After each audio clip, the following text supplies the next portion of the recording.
이번 시간은 웨슬레의 인간론에 대해서 공부하도록 하겠습니다.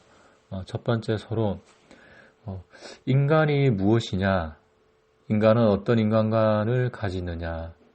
이것은 역사 이래로 인간이 가져왔던 수없이 반복되어 왔던 질문이었습니다. 인간이 무엇이냐. 그러나 해답은 언제나 만족스럽지 못하였습니다. 어떤 인간관을 가지느냐. 인간의 행동 양식에 매우 결정적인 중요성을 가집니다. 그 사람의 인간관에 따라서 그 사람이 어떤 행동을 하느냐가 결정되기 때문에 인간관을 어떻게 정립하느냐는 굉장히 중요한 문제가 됩니다. 첫 번째, 물질주의적 인간관. 이것은 인간은 오직 물질적 요소로만 구성된 것으로 보고, 그래서 삶의 방향, 목표, 또 가치 등도 오직 물질을 추구하는데 치중하는 것을 가르칩니다.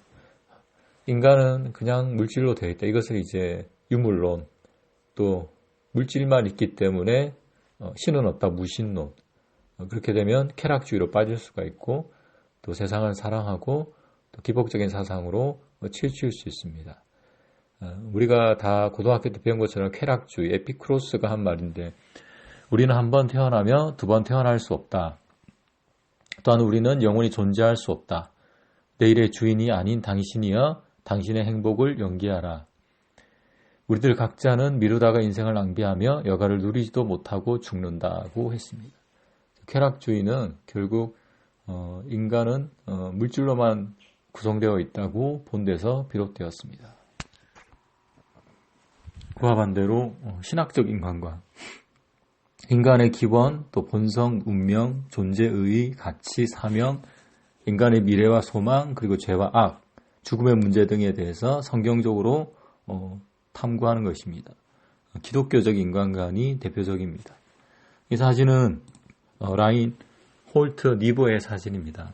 이분은 미국의 프로테스탄트 신학자이자 신전통주의의 창시자인 분으로서 기독교적 인간관, 즉 기독교 신학만이 인간 속에 있는 악의 진상을 보여준다고 결론을 내렸습니다. 우리가 지금 배우고 있는 웨슬레 또한 이런 신학적 인간관에 따라서 인간관을 설명했는데, 대표적으로 웨슬레는 인간을 구원의 대상으로 바라보았습니다. 그래서 그는 구령열에 불타서 전 세계 복음을 전하였습니다. 그래서 그의 인간 이해에서 비롯되어서 복음 사역의 동기와 목적이 제공되었다고 볼 수 있습니다. 그러므로 웨슬레의 신학과 부흥운동을 이해하는데 그의 인간관을 살펴보는 것은 매우 중요합니다. 또한 올바른 성경적 인간관을 가지는 일은 우리 인생에서도 역시 마찬가지로 중요합니다. 이 타락 이전의 인간관, 인간에 대한 올바른 이해. 그럼 인간을 우리가 알아보려면 그 수단이 있어야 되는데 우리는 어떻게 인간을 올바르게 이해할 수 있을까요? 첫 번째로 우리에게는 이성이라는 굉장히 중요한 도구가 있습니다. 하지만 웨슬레는 이성보다는 계시, 즉 성경을 기준으로 인간을 바라봐야 된다고 주장했습니다.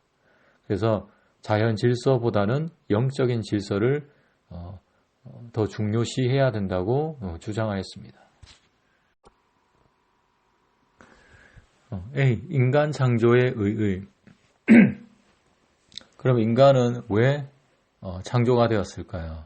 첫 번째로서는 하나님의 사랑의 대상으로서 창조가 되었습니다. 요한일서 4장 16절에 하나님은 사랑이시다고 했습니다.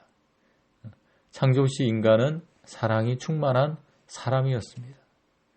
그리고 인간만이 하나님과 사랑의 교제를 나눌 수 있는 피조물이라는 말입니다. 즉 사람은 하나님의 사랑을 받는, 또 하나님을 사랑하는 어떤 교제의, 사랑의 교제의 대상으로서 창조가 되었다는 이야기입니다. 두 번째는 인간은 창조의 완성이요 또 면류관입니다. 창세기 1장 31절에 하나님께서 인간을 지으시고 심히 좋았다라고 하셨습니다. 우리 인간은 하나님보다는 조금 못하지만 그러나 다른 모든 피조물 중에서는 으뜸가는 존재로 지어졌기 때문입니다. 그래서 인간을 보면 다른 천지 만물 그것보다도 더 뛰어나고 그래서 창조의 완성이요 면류관 하나님의 영광이 드러나는 으뜸가는 존재라고 할 수 있습니다. 세 번째로 인간은 거룩하고 의로운 존재입니다. 창조 시에 인간은 원초적인 성결을 부여받았습니다. 거룩한 존재, 또 의로운 존재로 지원받았습니다. 죄가 있는 존재가 아니라 더럽고 부정한 존재가 아니라 거룩하고 의로운 존재로 지원받았다는 것입니다. 그것을 원초적 성결입니다. 그래서 아담이 처음에 창조되었을 때에 죄가 없었습니다. 와일리의 주장에 의하면 성령의 계속적 임재에 의하여 그 특색을 삼게 되는 상태를 바로 원초적 성결이라는 것입니다. 그래서 성령께서 계속적으로 임재에 계셔야지만이 성결의 상태를 유지할 수 있다는 그런 말입니다. 그래서 인간은 하나님이 없이는 거룩을 유지할 수 없다는 뜻입니다. 네 번째로 인간은 하나님의 형상으로 창조되었습니다. 하나님의 형상으로. 그래서 최초의 인간은 자유와 평안을 향유하며 죄 없는 원의를 지니고 피조물을 다스릴 책임을 가졌습니다. 죄 없는 원이라는 것은 인간의 의지가 있는데 그것이 죄가 없었다는 겁니다. 그래서 원초적으로 죄가 없는 상태로 지원받았다는 뜻입니다. 그리고 인간은 진정한 자유가 있었고 평안이 있었습니다. 죄를 지을 자유도 있었고 선을 행할 자유도 있었고 또 평안이 있었으며 또 하나님께서 천지 만물을 다스리라고 사명을 주셨기 때문에 피조물을 다스릴 책임을 가졌습니다. 그래서 인간은 하나님에 대해서 의존적인 관계를 가진 존재입니다. 하나님으로부터 창조되고 하나님께로부터 받은 책임을 가지고 있었기 때문입니다. 비인간의 구조. 웨슬레는 인간의 구조를 이분설로 생각했습니다. 보통 사람들은 영혼, 육으로 생각하는데 웨슬레는 혼과 몸, 이걸 혼을 영어로 하면 soul입니다. 근데 이 혼과 몸 두 가지로 이분설로 주장했는데 몸은 뭐냐 하면 인간의 몸은 흙과 또 공기, 또 불, 물 이것들의 혼합체로 생성이 되었다고 그렇게 생각을 했고 혼은 뭐냐, soul은 뭐냐 인간의 생각, 또 판단, 상상, 기억, 또 오감들을 가리킵니다. 고차원적인 인간의 능력을 그런 것들을 관장하는 것이 혼이라고 생각했습니다. 근데 여기 영이 왜 쓰여졌냐 하면 영은 인간의 영이 아니라 성령을 얘기하는 것입니다. 그래서 이런 이분설은 종교개혁자들의 의견과 일치하는 전통적인 주장입니다. 그리고 혼과 몸으로 이분설로 되어 있지만 이 혼과 몸을 분리하진 않았습니다. 이 혼과 몸은 영원히 연합되어 있다고 생각했습니다. 우리가 죽으면 몸과 혼이 분리되지만 그리고 우리가 부활한 이후에는 장차 또한 혼과 또 몸이 다시 연합될 것이기 때문에 혼과 몸은 영원한 연합을 이룬다고 주장했습니다. C. 하나님의 형상.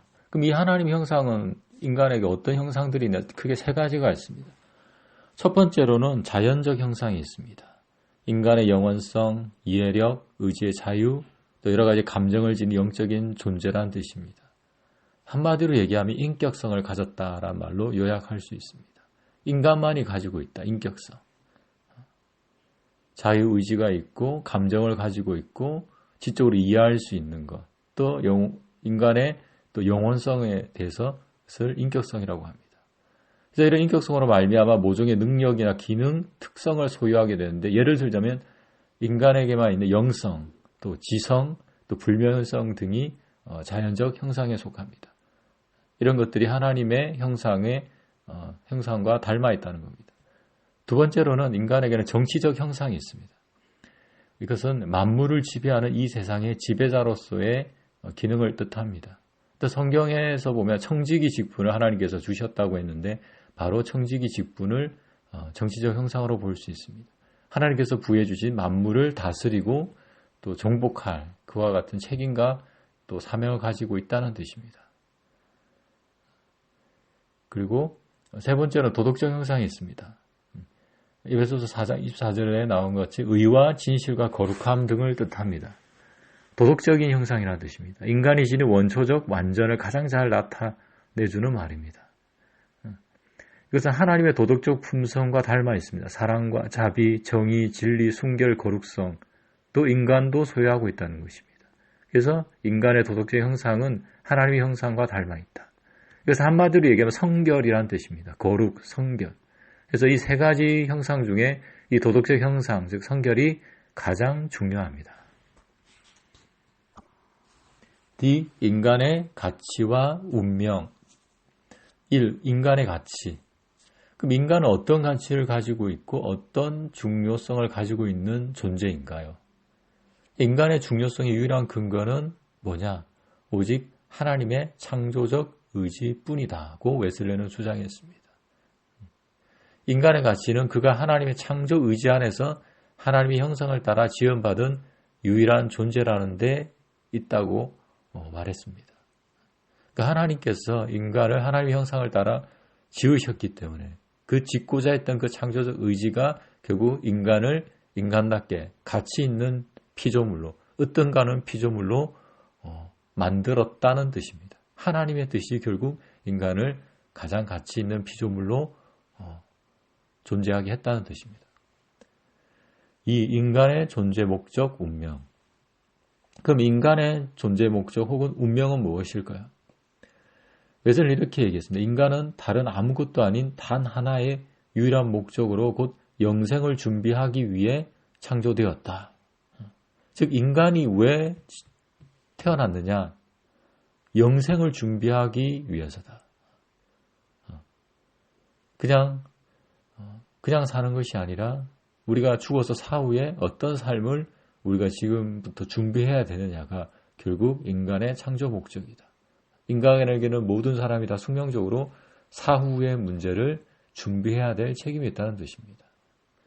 그러므로 인간은 다른 아무것도 아닌 단 하나의 목적, 곧 위대한 창조주를 알고 사랑하고 기뻐하며 그를 섬기기 위해 창조되었다고 했습니다. 우리가 영혼을 준비하기 위해서 창조되었는데 가장 정말 영원성을 가진 분이 바로 창조주 하나님이신데 그 하나님을 알고 또 사랑하고 기뻐하고 섬기기 위해서 창조되었다는 것입니다. 하나님과 분리된 채 영생을 사는 것이 아니라 하나님을 섬기고 사랑하기 위해서 우리가 영생을 준비하고 이 땅에 이 생의 삶을 준비해 가야 된다는 뜻입니다. 근데 이 목표는 죄짓기 전에 아담뿐만 아니라 타락한 이후에 죄인이 된 이후에도 인간의 목적은 변하지 않았다고 합니다. 이 인간의 의지와 자유. 우리 보통 자유의지라고 하는데 이건 자유와 의지를 좀 분리해서 생각할 수 있습니다. 웨슬레는 두 가지를 분리해서 설명을 했습니다. 첫 번째 의지 윌인데 두 번째가 이제 자유 프리덤입니다. 이 의지는 인간의 육체적 요소와 연관된 감정에 속합니다. 우리의 느끼는 희노애락의 그 감정에 속하는 것이 바로 의지라고 했습니다. 반대로 자유란 뭐냐? 자유는 의지의 작용이 아니라 영혼의 독립된 속성으로서 영혼의 모든 심리작용과 또 신체의 동작을 관장하는 능력을 뜻합니다. 영혼의 독립된 속성입니다. 그래서 영혼의 모든 심리적 작용, 그 신체적 동작을 관장하는 능력을 자유라고 하는 것입니다. 그리고 또 의지란 정서생활의 주체가 됩니다. 감정에 속한 것이기 때문에 우리의 정서생활의 주체가 되고 주인이 됩니다. 하지만 자유는 이 감정의 영역에 속하는 의지 그것의 주인이 됩니다. 즉 의지를 주장할 수 있다는 것이 바로 자유란 것입니다. 우리에게 의지가 있는데 그것을 주장하는 것이 우리의 자유, 영혼의 속성인 자유라는 것이죠. 그래서 의지는 행동의 능력에 속하고 자유는 결단의 능력에 속합니다. 그래서 우리가 어떤 일을 하기로 결단하는 것은 우리의 영혼의 속성인 자유에 의해서 결정이 지어집니다. 그래서 우리가 어떤 일을 결단하기로 결정하고 보면 우리가 행동하게 되는데 그 행동의 능력이 바로 의지라는 것입니다. 한번 마음 먹은 것. 행동의 능력은 즉 우리가 결단하고 마음 먹은 것에 의해서 우리가 행동할 수 있기 때문에 결국은 자유가 의지의 주인이 된다고 할 수 있습니다. 웨슬레는 이렇게 주장했습니다. 인간은 자신의 운명을 선택할 자유를 가졌다. 즉 인간에게는 자유가 있다는 뜻입니다. 내가 영생할 운명, 그 다음에 영벌에 처할 그 자유도 운명도 내가 선택할 수 있는 자유를 가졌다. 또한 자유가 없는 곳에서는 도덕적인 선과 악도 존재하지 않는다. 만약 칼빈의 말처럼 우리 예정론에 의해서 택자와 비택자가 정해진다면 아무리 믿으려고 해도 아무리 선을 행하려 해도 그 사람은 믿을 수가 없고 또 선을 행할 수가 없습니다. 그런 자유가 없는 곳에서는 도덕적인 선과 악도 구분이 무의미해지고 마는 것입니다. 왜냐하면 정해진 대로 인간은 행동할 수밖에 없기 때문에. 그래서 자유가 없는 예정론은 거짓이라는 것이죠. 그래서 하나님께서는 인간에게 자유를 주셨습니다. 선택할 자유. 그렇기 때문에 도덕적인 선과 악도 존재할 수 있는 것입니다. 하나님 말씀대로 순종하는 것이 선이요, 불순종하는 것이 악이 되는 것입니다. 그리고 인간이 비록 하나님의 형상대로 창조되었지만 불변하게 창조된 것은 아니었다. 이 또한 같은 의미입니다. 우리가 하나님의 형상대로 창조되었지만 우리의 이 형상이 점점 더 하나님의 형상대로 닮아갈 수도 있지만 더 타락하여서 더 훼손될 수도 있다는 것입니다. 그래서 그런 의미에서 불변하게 창조된 것은 아니었다. 결국 우리의 선택할 자유의지에 따라서 우리 형상 또한 하나님을 더 닮아가서 성화되고 성결할 수도 있지만 거룩할 수도 있지만 그렇지 않고 타락하게 될 수도 있다는 겁니다. 그리고 인간은 시험에 견딜 수 있도록 창조되었지만 타락하기 쉬운 존재였다. 최초의 아담은 그런 존재였습니다. 처음에 죄의 원의가 없었다고 그랬습니다. 죄가 없이 태어났습니다. 원죄가 없었습니다. 죄성도 없었습니다. 그래서 그 상태는 우리가 어떤 시험이 왔을 때도 견딜 수 있도록 창조되었습니다. 시험이 왔다고 하와가 유혹했다고 아담이 무조건 넘어갈 운명은 아니었다는 뜻이죠. 하와가 유혹했어도 그 시험을 이길 수 있는 능력이 주어져 있었습니다. 하지만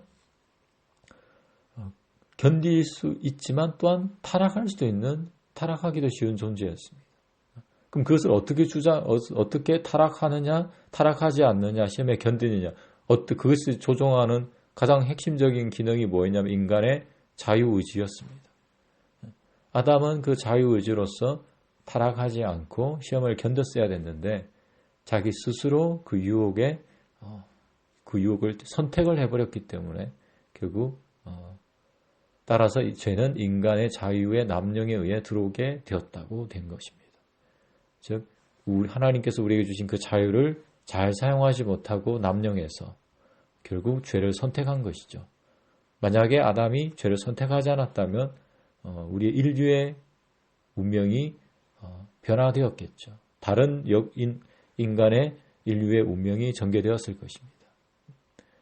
웨슬리는 이런 말을 했습니다. 나는 비록 내 본성의 부패 때문에 내 마음을 통제할 능력을 갖지 못했으나 하나님의 은혜의 도우심 아래 선이나 악을 선택할 자유를 누릴 수 있다. 즉 웨슬리는 아담과 다른 사람입니다. 즉 죄인이 된 이후에 예수님을 믿고 구원받아서 거듭난 그런 중생한 사람입니다. 웨슬리. 하지만 중생을 했지만 우리 안에는 부패한 죄성이 아직도 남아 있습니다.